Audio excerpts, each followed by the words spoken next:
ఒక క్వశ్చన్, ఎప్పుడైనా phone unlock చేసి ఇన్స్టాగ్రామ్ ఓపెన్ చేసి అక్కడి నుండి యూట్యూబ్కి వెళ్ళి యూట్యూబ్ నుంచి వాట్సాప్కి వెళ్ళి వాట్సాప్ నుంచి గ్యాలరీకి వెళ్ళి గ్యాలరీ నుంచి ఇన్స్టాగ్రామ్లోకి మళ్ళీ వచ్చి చివరికి ఫోన్ ఎందుకు తీసాము అని మర్చిపోయారా?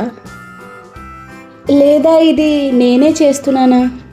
మనలో చాలామందికి ఇలాగే జరుగుతూ ఉంటుంది అండ్ చేస్తూ ఉంటారు కూడా.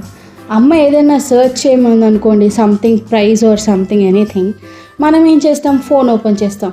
ఫోన్ తీసి ఇన్స్టాగ్రామ్ ఓపెన్ చేసి ఒక రీల్, ఇంకొక రీల్, ఇంకొక రీల్.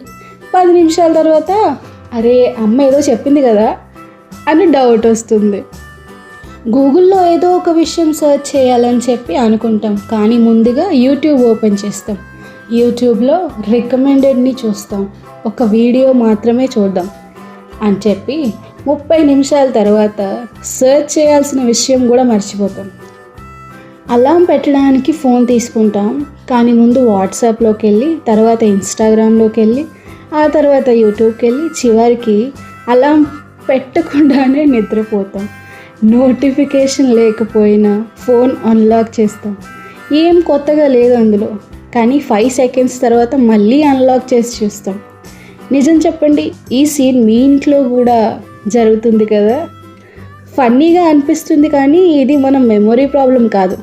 మన ఫోన్లో ఉన్న ప్రతి యాప్ మన అటెన్షన్ కోసం పోటీ పడుతుంది. అందుకే ఒక పని కోసం ఫోన్ తీస్తాం, కానీ ఇంకో పనిలో పడి మర్చిపోతాం. కొన్నిసార్లు మనం ఫోన్ వాడుతున్నామని అనుకుంటాం, కానీ ఫోన్ మన టైంని వాడుకుంటుంది. ఇప్పుడు ఈ వీడియో చూసిన తర్వాత ఫోన్ ఎందుకు తీసుకున్నారో మర్చిపోవద్దు.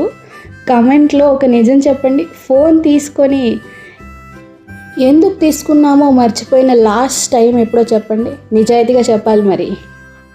Okay guys, thank you for watching.